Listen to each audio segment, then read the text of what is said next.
computation into smaller computations, and it assigns a different processes for parallel execution. In this session, I will present for the basic terminology and two key steps of matrix vector multiplication and database query processing. For as example, first example is dense matrix vector multiplication. Nodes are independent and can be performed all together or in a sequence.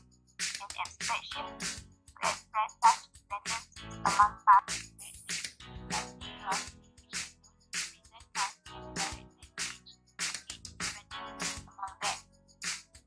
Note that task depends. Database query processing. The various computations involved in processing the query can be visualized by the test dependency graph. Concept of granularity is degree of concurrency. It also depends on the shape of the task dependency graph and the same kernel.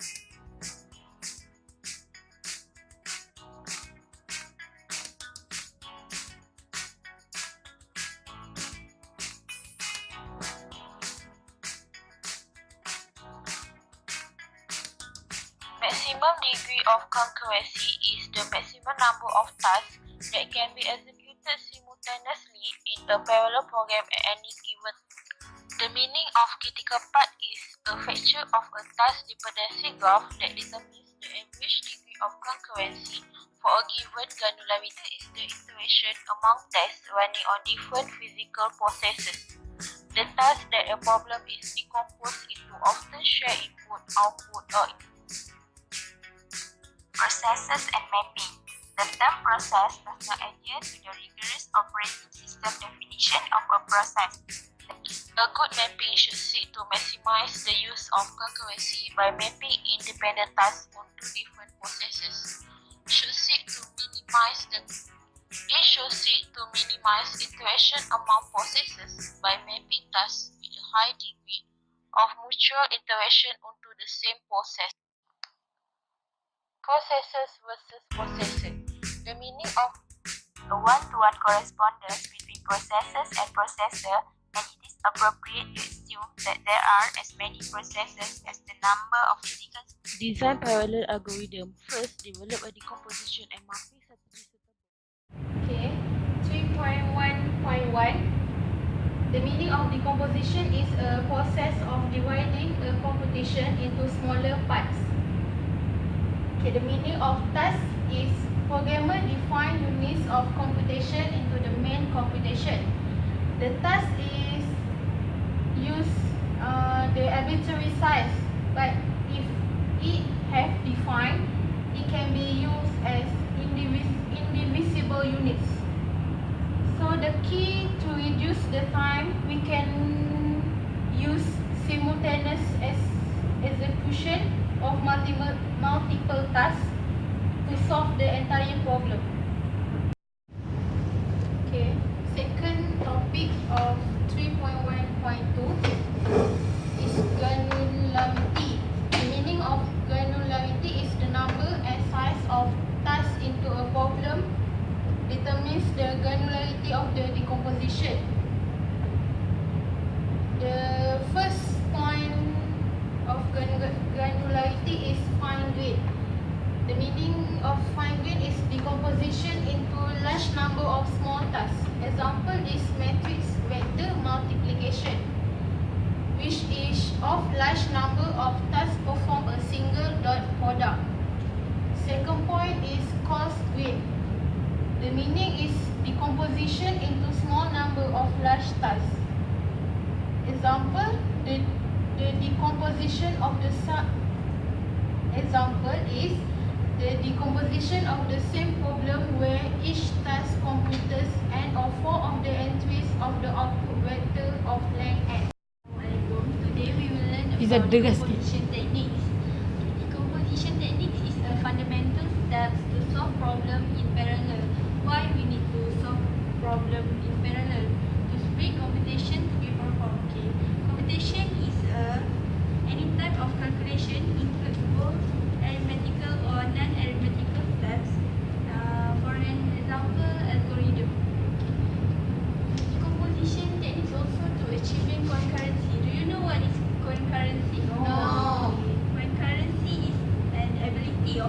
parts or units of the program or algorithm or problem to be executed out without affecting final outcome. Okay, usually we have a given decomposition, but given decomposition is not the best parallel algorithm.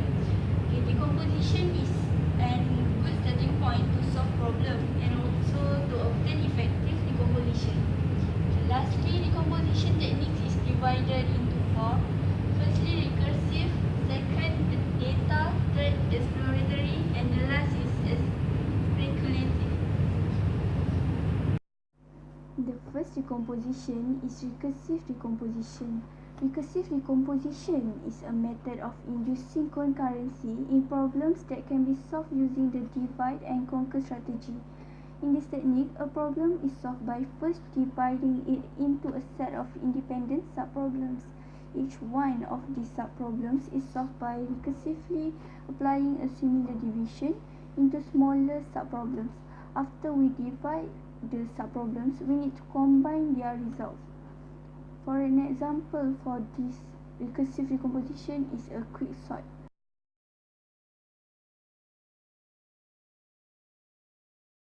Consider the problem of sorting a sequence A of n elements using the commonly used quicksort algorithm. Quicksort is a divide and conquer algorithm that starts by selecting a pivot element X and then partitions the sequence A into two subsequences, which is A0 and A1, such that all the elements in A0 are smaller than X and all the elements in A1 are greater than or equal to X. This partitioning step forms the divide step of the algorithm. Each one of these subsequences A0 and A1 is sorted by recursively calling quicksort. Each one of these recursive calls further partitions the sequences. Okay, there are two algorithms in recursive decomposition. Firstly, a serial program for finding the minimum in an array of numbers A of length n. Sometimes it is possible to restructure a computation to make it amenable to recursive decomposition even if the commonly used algorithm for the problem is not based on the divide and conquer strategy. For example, consider the problem of finding the minimum element in an unordered sequence A of n elements. It must be an ordered sequence to make it easy. The serial algorithm for solving this problem scans the entire sequence A, recording at each step the minimum element found so far. Secondly, a recursive program for finding the minimum in an array of numbers A of length n. Once we restructure this computation as a divide and conquer algorithm, we can use recursive decomposition to extract concurrency. In this algorithm, we split the sequence A into subsequences, each of size n must be divided into 2, and we find the minimum for each of these subsequences by performing a recursive call. Now, the overall minimum element is found by selecting the minimum of these two subsequences. The recursion terminates when there is only one element left in each subsequence. Have restructured the serial computation in this manner, it is easy to construct a task dependency graph for this problem. Okay, for the next decomposition, which is data decomposition, I will explain in form of slide. What is data decomposition? Data decomposition is powerful and commonly used method for deriving concurrency in algorithms that operate on large data structure. It consists of two steps for decomposition of computations. First, data on which computation performed are partitioned. Second, this data partitioning are used to induce partitioning of computations. Example of matrix multiplication 2 by 2 submatrices. Example of input data partitioning.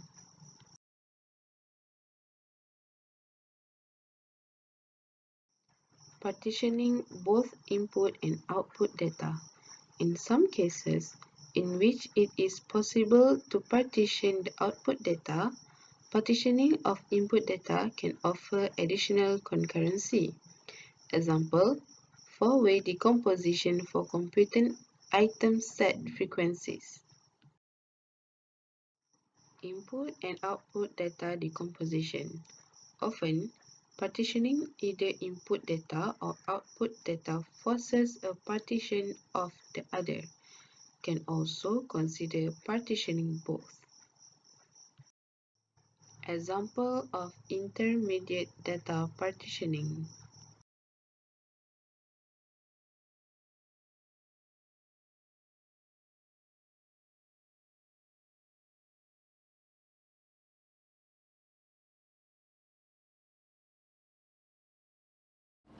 Okay, the next is exploratory decomposition. The exploratory decomposition is used to decompose problems whose underlying computation correspond to a search of a space for solution. In the exploratory decomposition, we partition the search space into smaller parts and search each one of these parts concurrently until the desired solution are found. For an example, the 15 puzzle problem. The 15 puzzle consists of 15 tiles, numbered 1 through 15 and one blank tile placed in a 4x4 grid. A tile can be moved into the blank position from a position adjacent to it, thus creating a blank in the tile's original position. Depending on the configuration of the grid, up to 4 moves are possible: up, down, left and right. The initial and final configuration of the tiles are specified. The objective is to determine any sequence or shortest sequence of moves that transform the initial configuration to the final configuration. Okay. The 15 puzzle is typically solved using 3 search techniques, starting from the initial configuration. All possible successor configurations are generated. A configuration may have 2, 3 or 4 successor configurations, each corresponding to the occupation of the empty slot by one of its neighbors. The task of finding a path from initial to final configuration now translates to finding a path from one of these newly generated configurations to the final configuration. Since one of these newly generated configuration must be closer to the solution by one move if a solution exists. We have made some progress towards finding the solution. One method for solving this problem in parallel is as follows. First, a few levels of configuration starting from the initial configuration are generated serially until the search tree has a sufficient number of leaf nodes. For example, configuration of the 50 puzzle. Now, each node is assigned to a task to explore further until at least one of them finds a solution. As soon as one of the concurrent tasks finds a solution, it can inform the others to terminate their search. Note that even though exploratory decomposition may appear similar to data decomposition, the search space can be thought of as being the data that get partitioned. It is fundamentally different in the following way. The tasks induced by data decomposition are performed in their entirety, and each task performs useful computation towards the solution of the problem.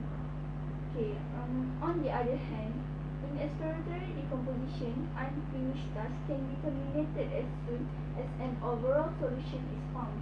Hence, the portion of the search space, search and the aggregate amount of work performed by a parallel formulation can be very different from the search by a serial algorithm. The work performed by the parallel formulation can be either smaller or greater than the performed by the serial algorithm. Next, speculative decomposition.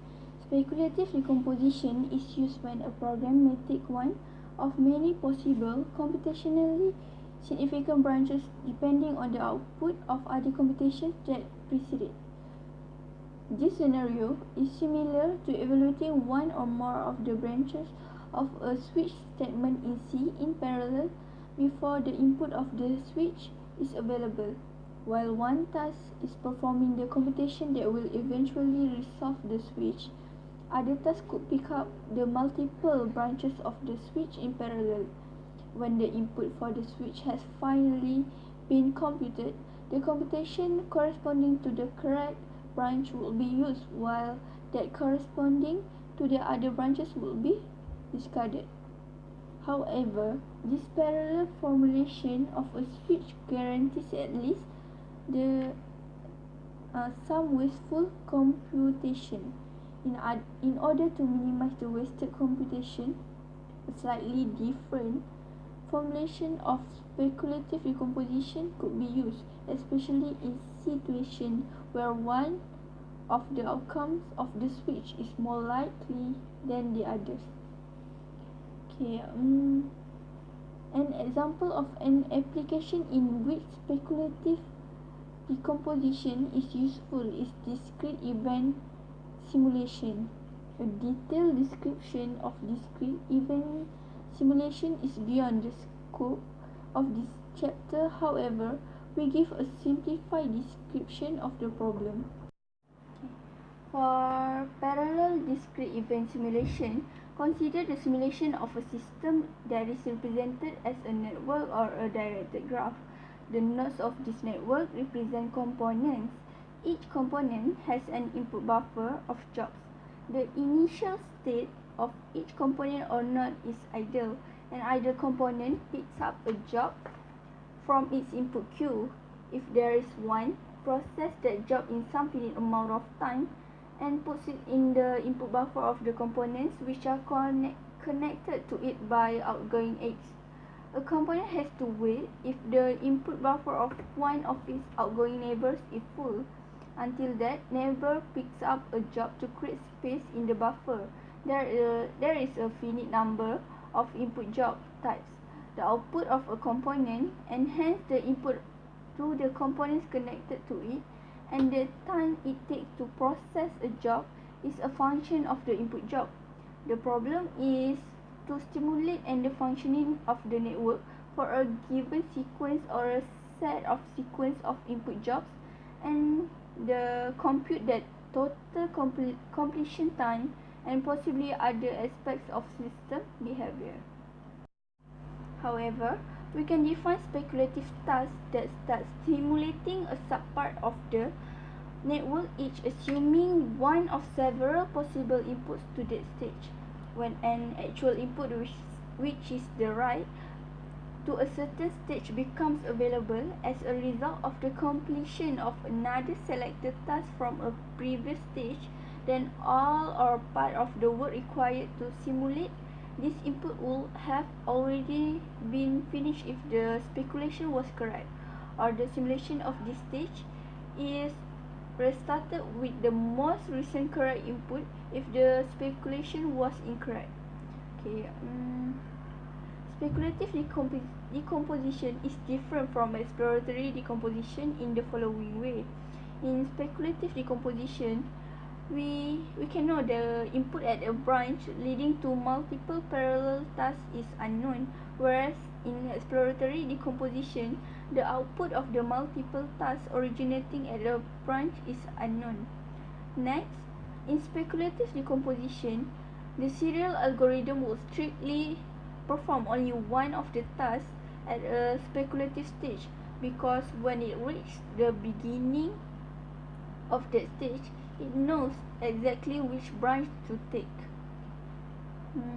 On the other hand, in exploratory decomposition, the serial algorithm may explore different alternative one after the other, because the branch that may lead to the solution is not known beforehand.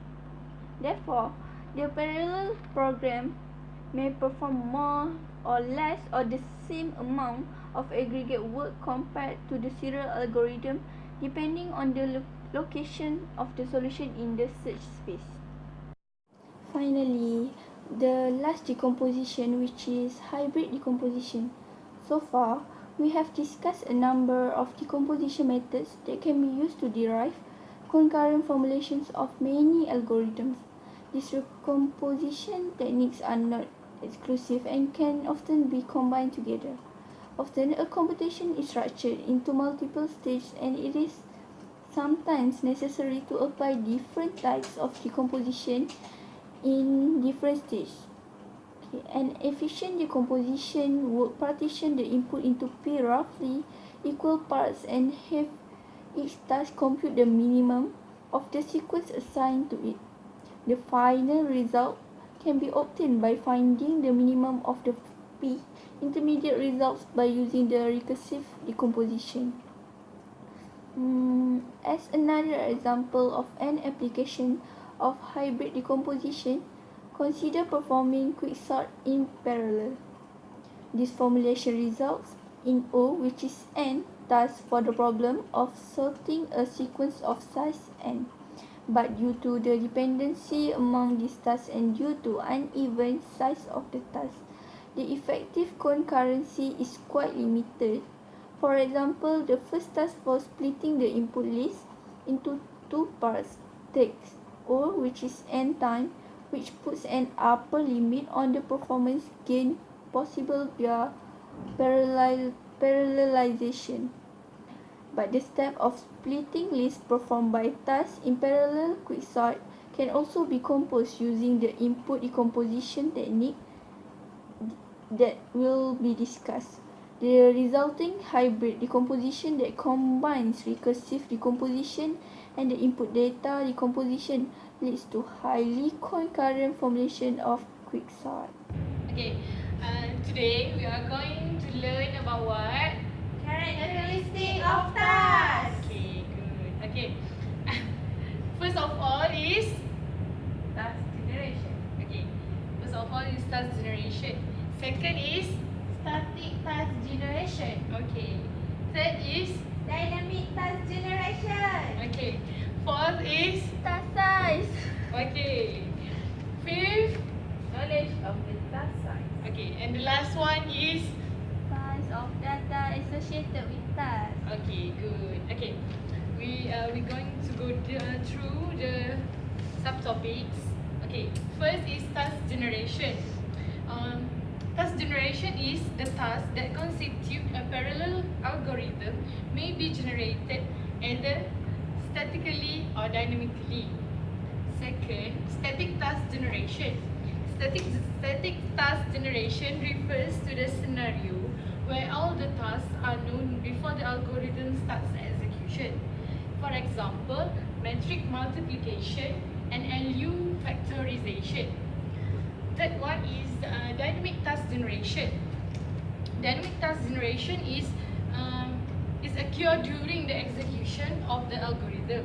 The actual task and the task dependency graph are not explicitly available a priori, although the high-level rules or guidelines governing task generations are known as a part of algorithm. Okay, and the fourth is the task size. The task size were divided into two, uniform and non-uniform. Okay, first of all, task size is a size of a task that is relative amount of the time required to complete it. Okay, uniform is the require roughly the same amount of time, but non-uniform is the amount of time required by the task varies significantly. The fifth is the knowledge of the task size. Okay, the meaning is if the size of all the tasks is known, then this information can often be used in mapping of tasks to process. The last one is the size of data associated with tasks. Okay, data associated with a task must be available to the process performing the task, and the size of the location of this data may determine the process that can perform the task without occurring excessive data movement overheads. And okay, next, for mapping techniques used in parallel algorithm, we can divide it into two, which is static and dynamic. Okay, static, it will distribute the task among processes prior to the execution of the algorithm. Meanwhile, dynamic will distribute the work among processes during the execution of the algorithm. In the scheming of mapping techniques for static, it will divide it into 8 schemes. The first is data partitioning, array distribution schemes, log distributions, cyclic and log cyclic distribution, randomized log distribution, graph partitioning, task partitioning, hierarchical mapping. For dynamics, the scheme used is centralized schemes and distributed schemes. Methods for containing interaction overhead. It is important to reducing the interaction overhead among concurrent tasks for an efficient parallel program. The factors overhead that a parallel program incurs due to interaction among processes have 3. The first one is volume of data exchange during interaction. The second one is frequency of interaction. And the third one is spatial and temporal patterns of interaction. General techniques that can be used to reduce the interaction overhead incurred by parallel program. Methods for containing interaction overhead.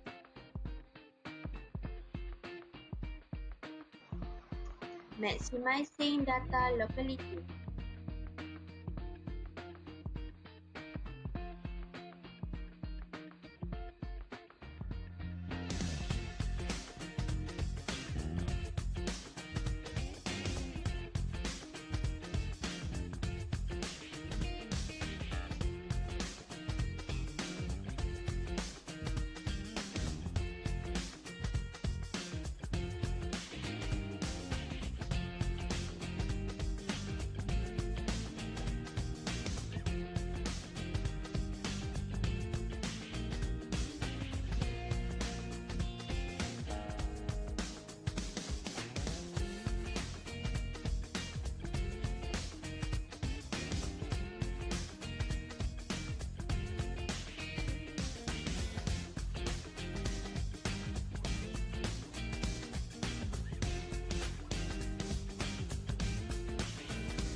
Minimizing contention and hotspot.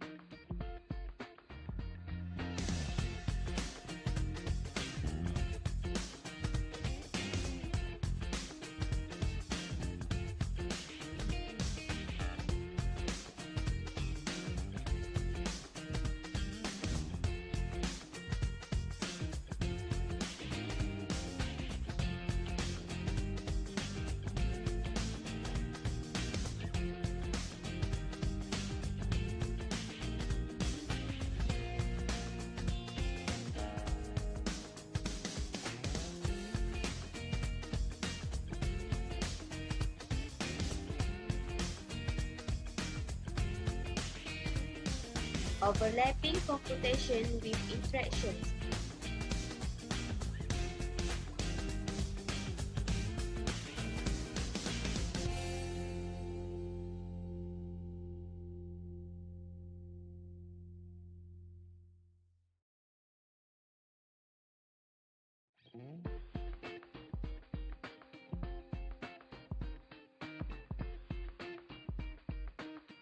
Replicating data or computations.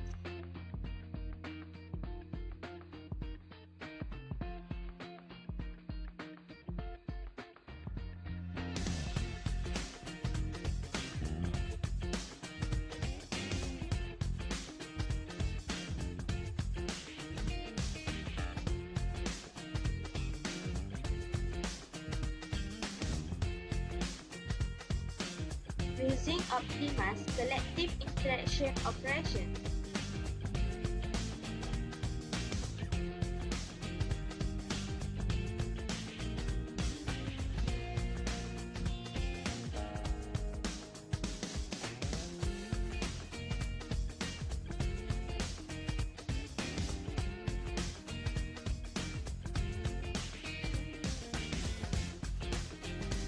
Overlapping interactions with other interactions.